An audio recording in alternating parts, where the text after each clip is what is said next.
Mesdames, Messieurs, peuple congolais, j'interviens ici d'abord comme un humain, humaniste, puis comme un citoyen congolais, c'est-à-dire que j'ai les droits et devoirs de combattre l'injustice, l'oppression et la barbarie qui règnent dans mon pays.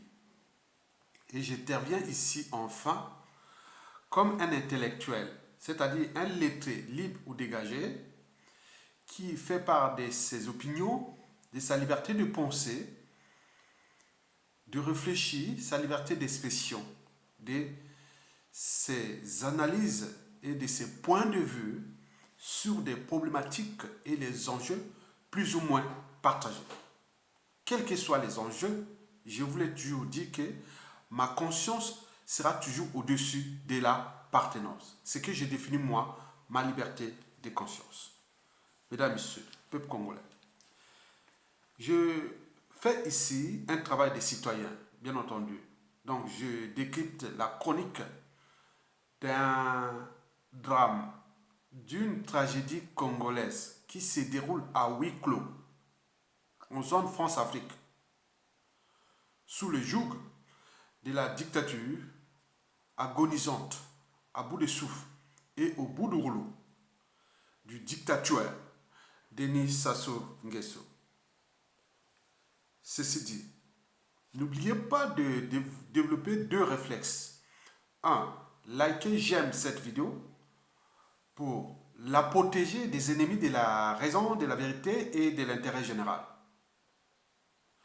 Et deux, partagez-la autant de fois que possible pour sensibiliser, conscientiser et mobiliser le plus grand nombre d'entre vous pour l'intérêt général. Et pourquoi? Parce que le savoir et la connaissance vous libèrent. Mesdames, Messieurs, peuple congolais, être citoyen, c'est être informé. Et pourquoi? Parce que l'ignorance est la pire des souffrances. L'intelligence, le savoir et la connaissance vous libèrent. Pour info, poisson. Poisson. Je dis 300. 300, c'est le nombre de prêtres congolais qui prêchent dans les diocèses françaises. 300, c'est énorme. Presque la moitié des prêtres congolais sont maintenant ici en France. Donc après la fuite des cerveaux, venue maintenant la fuite des hommes de l'Église. Et pourquoi?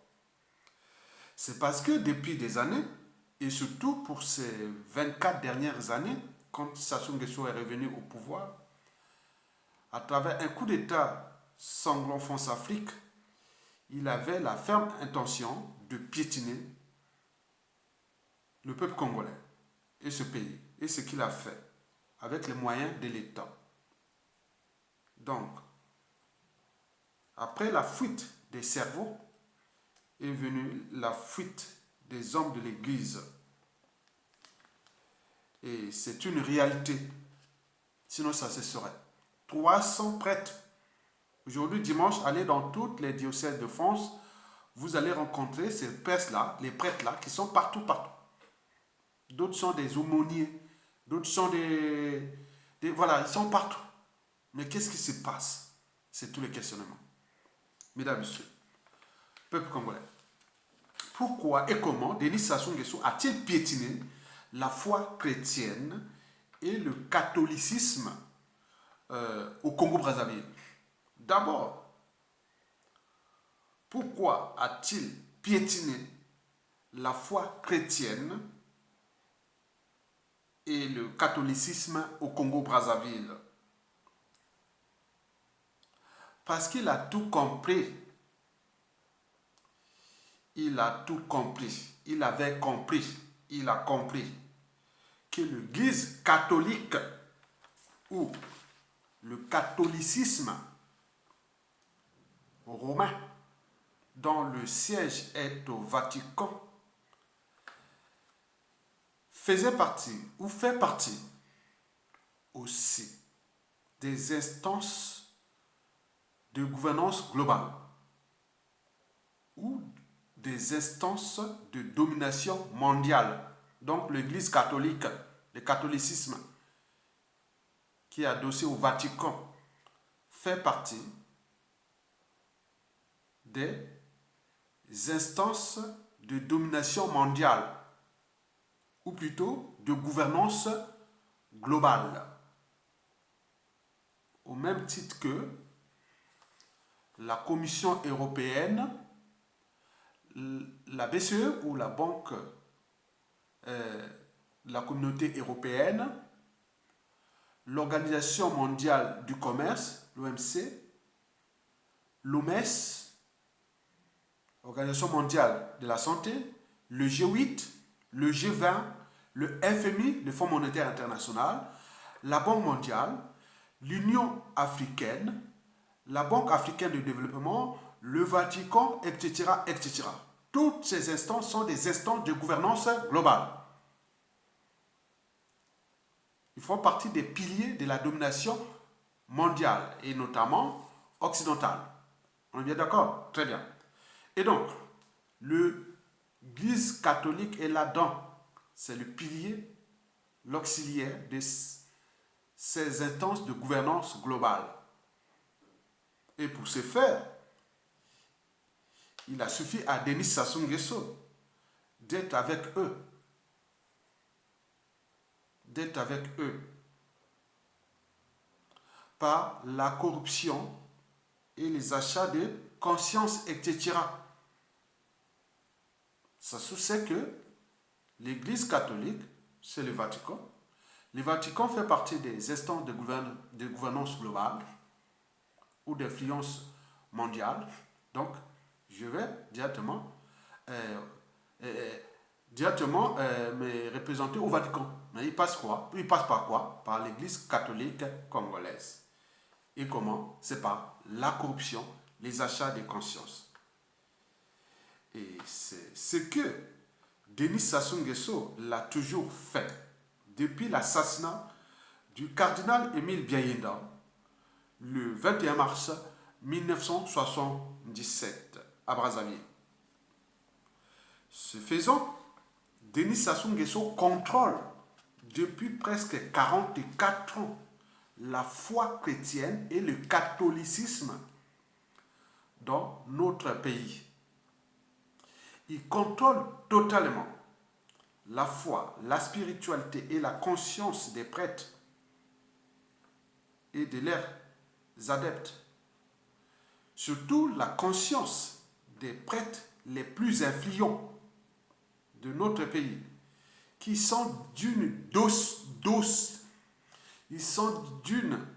docilité, c'est-à-dire ils sont d'une soumission, ils sont d'une docilité, docilité sans borne, ils sont d'une soumission sans borne envers le pouvoir de Denis Sassou Nguesso, qui a brisé déjà des millions de vies, qui a surendetté pour rien un riche pays, qui l'a ruiné et détruit, qui est devenu une poudrière. Qu'est-ce que ça peut faire?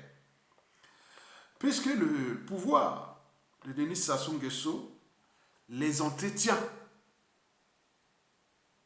Le pouvoir de Sassou Nguesso entretient l'Église catholique avec les moyens de l'État, les moyens de tous.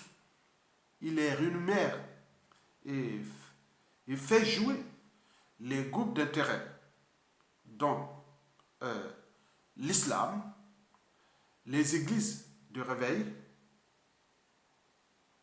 les protestants,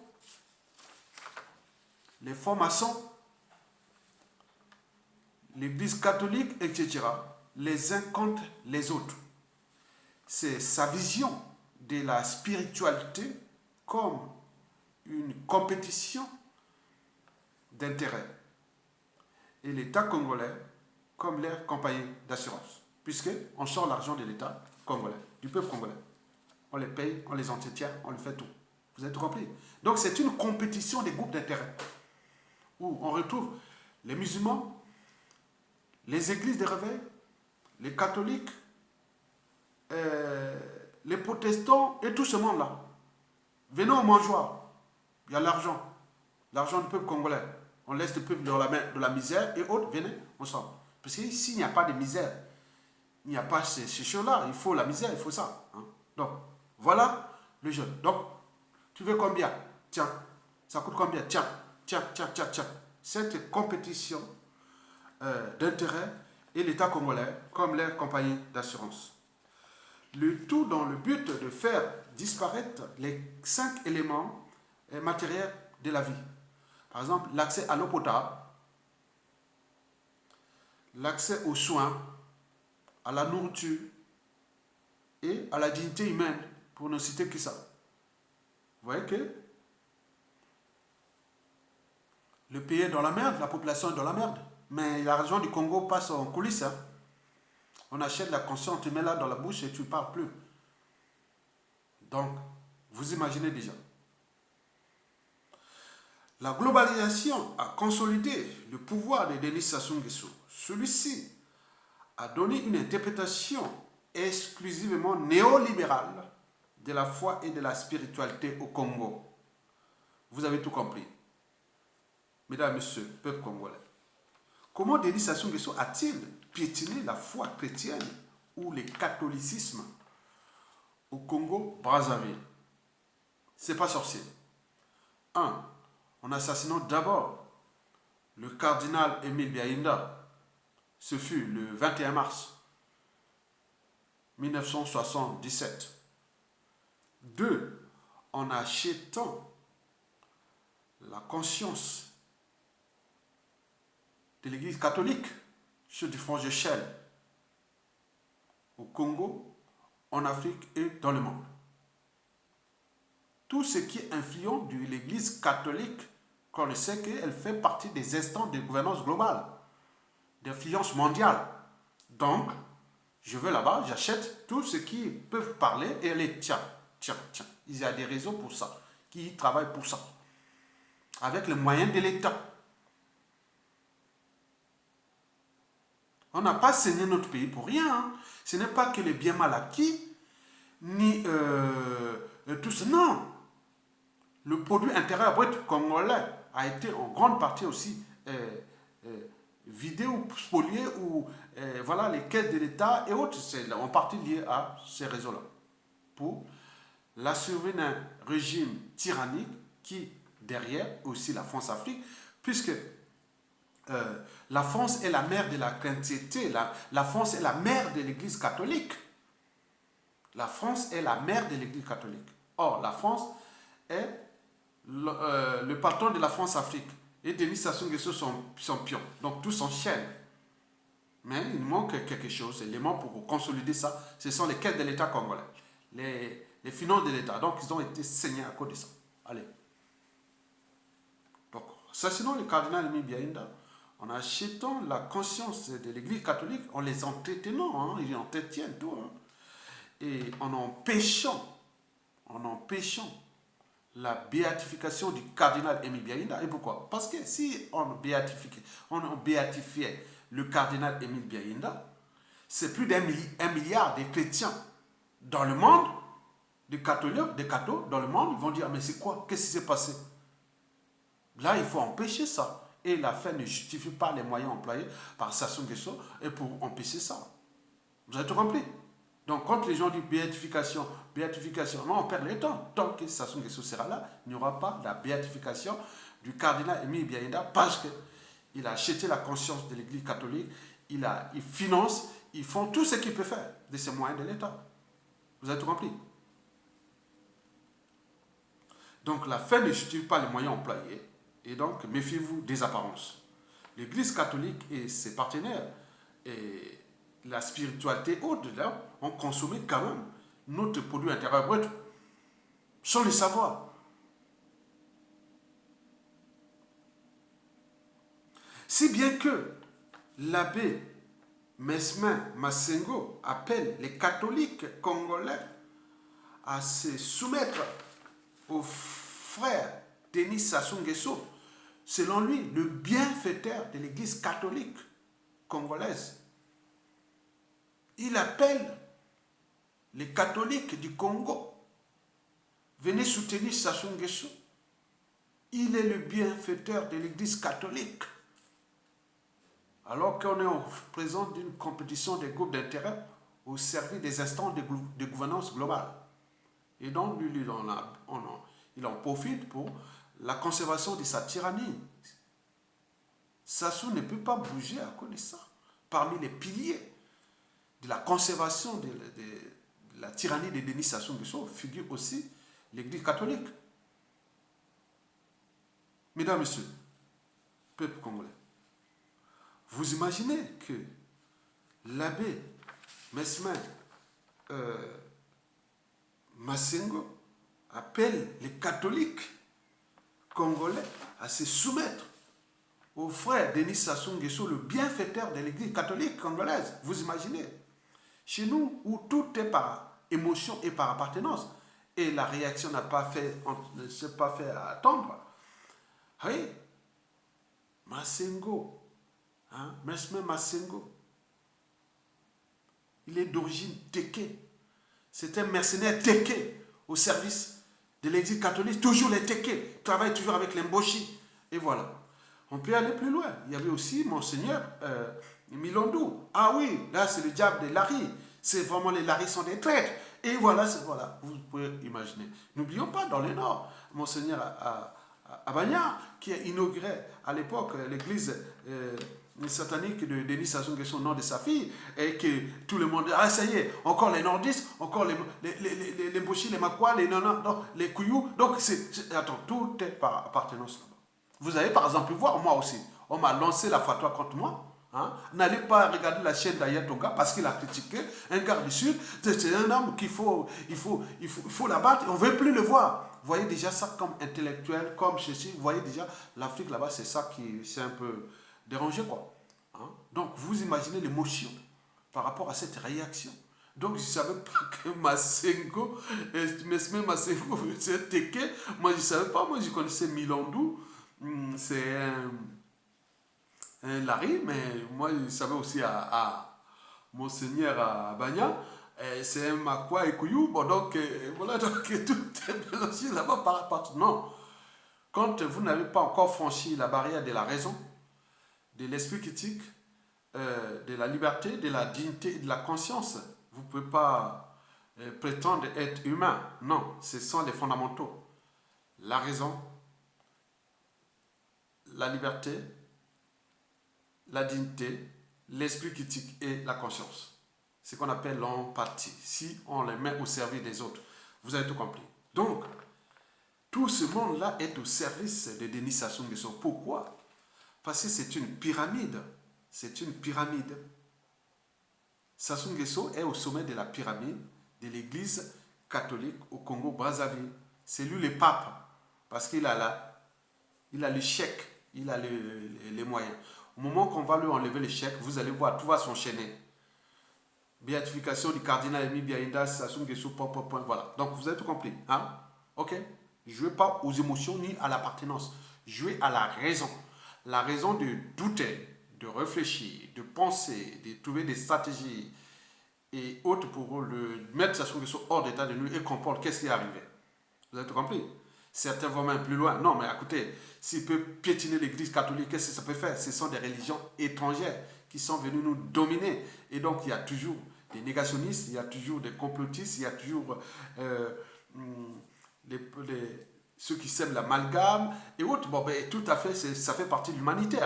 Donc, il y a des gens aujourd'hui qui disent que si on a piétiné l'église catholique au Congo, qu'est-ce que ça peut faire? Ce n'est pas une religion qui était venue au service de l'intérêt des Africains, était venu là pour dominer. Et Sassou l'a très bien compris. Donc, il prend cette église-là pour montrer que ce n'est pas, soi-disant, la foi, Dieu, autre. Voilà, j'achète leur conscience, voilà ce qui se passe. Donc, beaucoup ont compris. Donc, c'est à l'église catholique de comprendre que si elle veut retrouver sa place au Congo-Brazzaville, qui est un pays d'abord chrétien, d'abord, premièrement, animiste, nous sommes les Bantous animistes, et puis, bon, ben, il est arrivé chez nous. Les premiers étrangers arrivés chez nous, ce sont les Européens, ce n'est pas les Arabes. Ce sont les Européens qui sont arrivés chez nous, dans le bassin du Congo. Si bien que tout le bassin du Congo est en grande partie chrétien. Donc, dont on trouve les catholiques, selon les fiances européennes, c'est-à-dire si c'est venu des pays d'Europe du Sud, comme le Portugal, l'Espagne, la France, l'Italie, ça, vous avez beaucoup plus de catholiques. Mais si c'était les pays comme la Grande-Bretagne, hein, les Grandes-Bretagne, l'Allemagne et autres, ça, ce sont des protestants, beaucoup. Donc, c'est ce qui fait qu'en Afrique francophone, centrale, par exemple au Congo, vous avez vous avez beaucoup plus de catholiques que de protestants. Quand vous allez au Cameroun, je suis allemand, beaucoup plus de moins. Donc, d'un côté, les cathos, d'autre, les protestants. Mais au nord, il y a les fiances musulmanes. Au Cameroun, par exemple. Nous, aujourd'hui, si on parle de la foi chrétienne, nous sommes aujourd'hui à 80% de, des chrétiens. Mais à l'intérieur de ces chrétiens, hein, bon, ben, la répartition est claire. Hein. Il y a ceux qui sont dans les églises de réveil, les témoins de Jéhovah, les kimbagistes, les matuanistes, les évangélistes, les cathos, les protestants, bien sûr. Les églises de réveil, je l'ai cité, donc tous ces trucs-là s'en mêlent et c'est compliqué. On ne sait pas vraiment quel est le pourcentage réel des catholiques au Congo.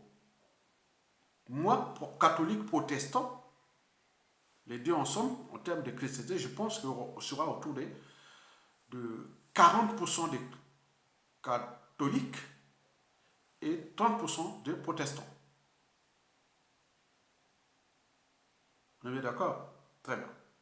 Et donc, sur ce plan, donc, la foi chrétienne, elle est maintenant aujourd'hui, si tu veux organiser par qui, par quoi? Je sais pas, les églises des réveils, qui sont des auxiliaires de la dictature de Denis Sassou Nguesso. N'oublions pas que l'église catholique est au niveau des instances là-bas hein, pour la conservation de la tyrannie. C'est elle, après les églises des réveils, les prêtres, là, les gens qui sont dans les églises des réveils, c'est l'église catholique et les églises des réveils qui sont les plus riches au Congo, puisqu'ils sont au service de la tyrannie et que la tyrannie les rémunère, voilà, vous avez tout compris. Mais le parent pauvre, ce sont les protestants. Vous avez tout compris pour des raisons précitées. Mesdames et messieurs, donc, pour ce faire, pour dégager Sassou Nguesso, l'enjeu est d'abord de dégager Sassou Nguesso pour qu'il ait la béatification du cardinal Émile Biaïda. Tant que Sassou Nguesso sera là, il n'y aura jamais de béatification du cardinal Émile Biaïda. L'enjeu pour nous, peuple congolais, n'est pas de dresser les uns contre les autres, diviser les Congolais entre qu'ils soient chrétiens, musulmans, catholiques, protestants et autres, voilà, civils, politiques et militaires. L'enjeu est l'unité des forces. Parce que l'unité n'est pas la fusion. L'unité, c'est l'une des trois valeurs principes de la République du Congo. Unité de travail pour gagner. Donc, c'est dans l'unité, hein, à travers les épreuves, qu'on construit une nation. Donc, cette nation a besoin du citoyen congolais, a besoin des politiciens congolais, et a besoin des militaires congolais, a besoin de la foi au Congo, qu'elle soit musulmane, chrétienne et autres. Vous avez tout compris.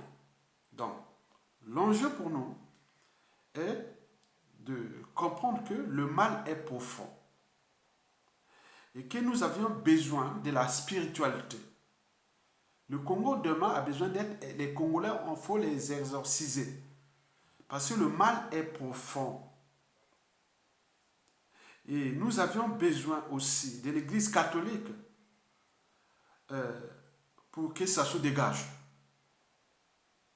Vous devez le comprendre. Qu'il y a du travail qui se passe dans l'homme, qu'il y a la corruption, qu'il y a des choses. Vous voyez combien de prêtres qui sont déjà ici. Ils ne sont pas là, ils veulent retrouver leur pays. Ils savent bien que ceux qui vont venir là-bas, au pays, nous allons voir un pays qui sera prospère, qui sera au moins quelque chose de... Voilà. Donc, il y aura des gens qui vont remettre ce pays-là sur le bon chemin. Et donc, ils rêvent de repartir chez eux au pays. Mais ils sont ici comme la foudre des cerveaux aussi.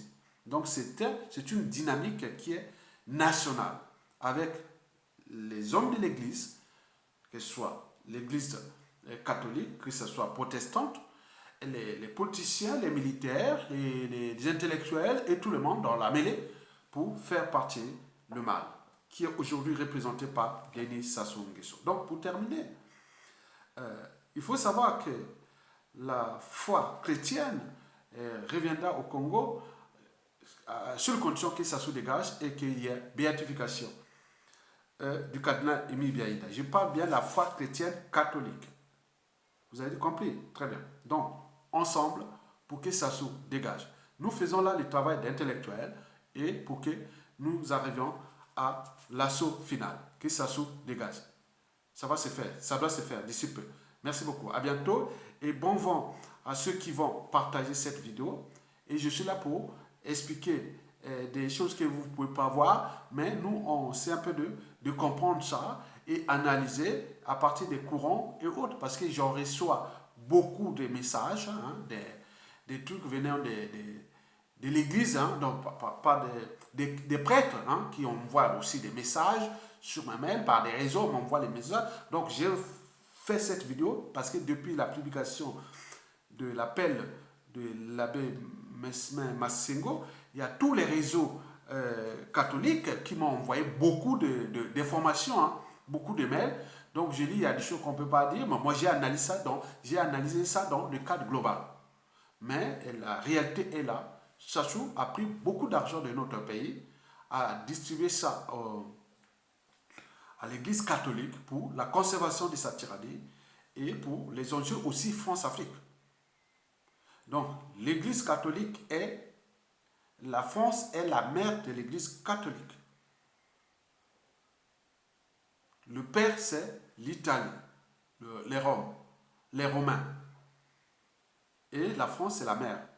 Or la France, il y a la France-Afrique, il y a Denis Sassou Nguesso. Donc tous ces, ouais, vous voyez déjà ça. Donc même l'Église catholique ou le Vatican fait partie des instances de gouvernance globale. Donc Sassou a très bien compris que si on veut maintenir ça et qu'on empêcher la béatification du cardinal Émile Biaïda, piétiner l'âme des Congolais et autres, donc ça fait partie de ces moyens de pression que Sassou Nguesso exerce contre le peuple congolais, contre notre pays. Et donc à travers le pilier de l'Église catholique. Mais il y a aussi des réseaux militaires, il y a des politiciens, il y a des personnalités, il y a des individus, il y a des tribus, il y a beaucoup de choses. Donc tout ça, c'est cet imbriqué comme ça. Donc il faut augmenter votre niveau de réflexion et d'analyse et aussi de la foi. Parce que c'est dans la foi et dans la spiritualité que nous allons faire partie de ce monsieur-là. Donc aujourd'hui, c'est le jour du Seigneur. Donc prenez votre mal en patience. Mais les gens travaillent dans l'ombre et je vous ai dit que toute éducature a durée de vie limitée, que toute chose a toujours un départ et un terminus. Amen. Je vous remercie. À bientôt.